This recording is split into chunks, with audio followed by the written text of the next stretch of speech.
Professor Grabiner collapses in his desk chair and folds his arms over his head. This could not be happening. This was a nightmare. Yes, that's what this was. A nightmare. And if he pinched himself, he might wake up. Cautiously, he sat up and pinched the skin between his thumb and index finger with his other hand, but he did not wake up. This was not a dream.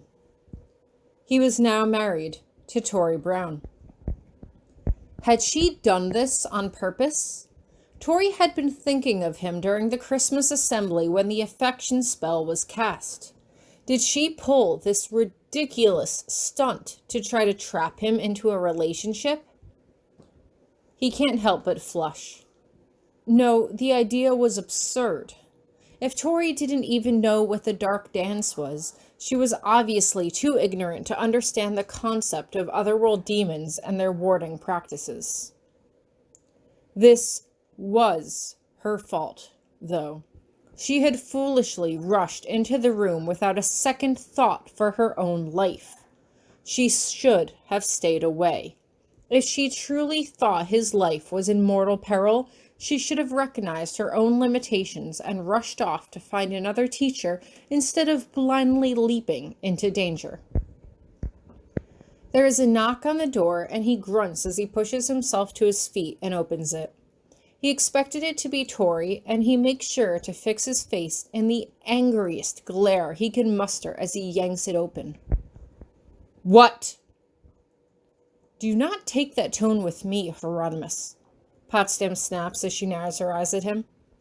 I should come in. We have some things to discuss. Hieronymous just nods as he steps back and lets her inside.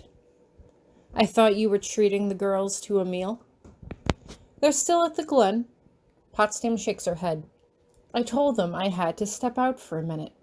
I think I might have to keep them there the rest of the day.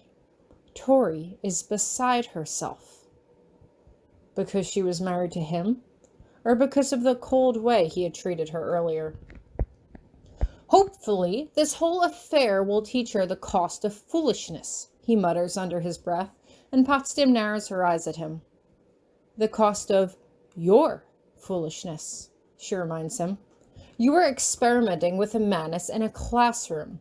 You knew that Tori would be coming in early that morning to attend to the mail. Did you do this intentionally? Hieronymous blinks at her. What on earth do you mean by that? Do you remember our conversation after the Christmas assembly? It was clear to me then that you had feelings for Tori, and Tori had feelings for you. I reminded you that, while it was generally frowned upon for teachers and students to enter into dating relationships, there are exceptions to be made, especially in cases of marriage. Hieronymous literally takes a step back away from her. What are you suggesting? Do you mean to say that I purposely rendered myself unconscious, hoping that Tori would come to my aid so you could conveniently pop in and declare us betrothed?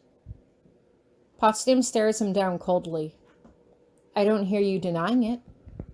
I didn't think I would need to deny sheer lunacy, he replies angrily. No, I am not sure what went awry.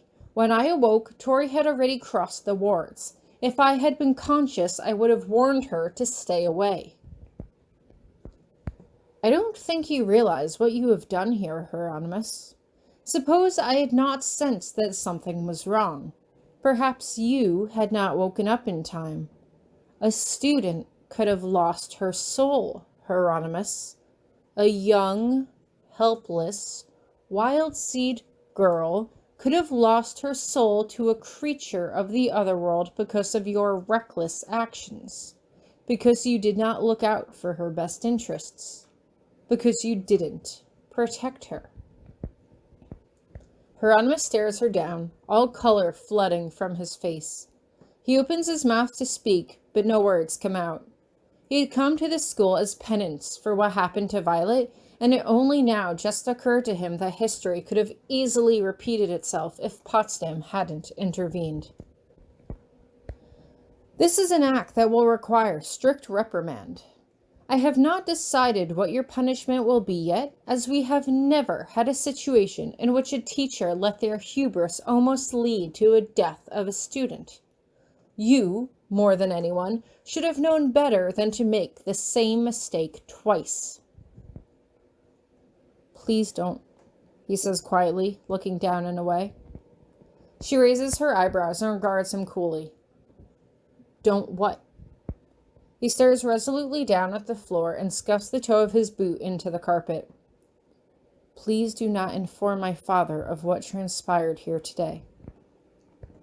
I can see why you would want me to keep this to myself. It is very unbecoming conduct for a future viscount. You know that is why I am here. I have no desire to take up my father's seat. I have already made it clear that I intend to die a bachelor, so I would never have to give the matter any further consideration.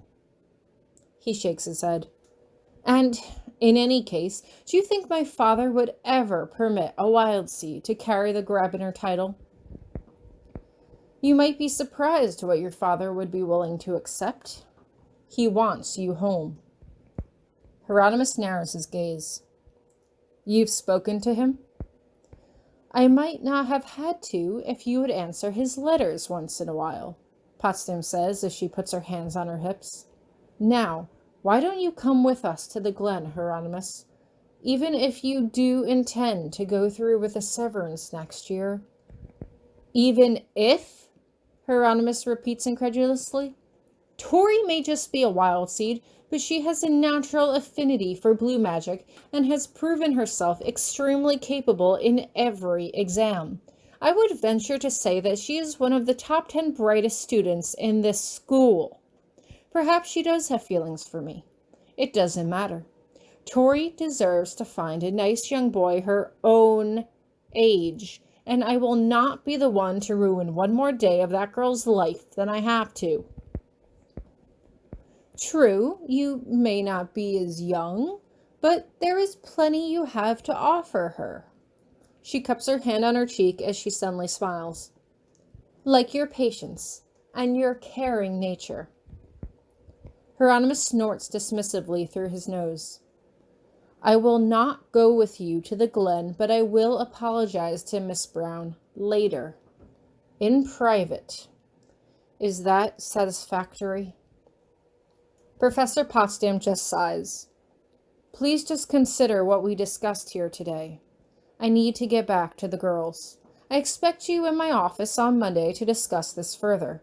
If there are any specific acts of atonement that you have in mind, I will be open to hearing them then. He nods. Duly noted. Potsdam looks as though she wants to say something more before she turns and heads out of his room, closing the door behind her.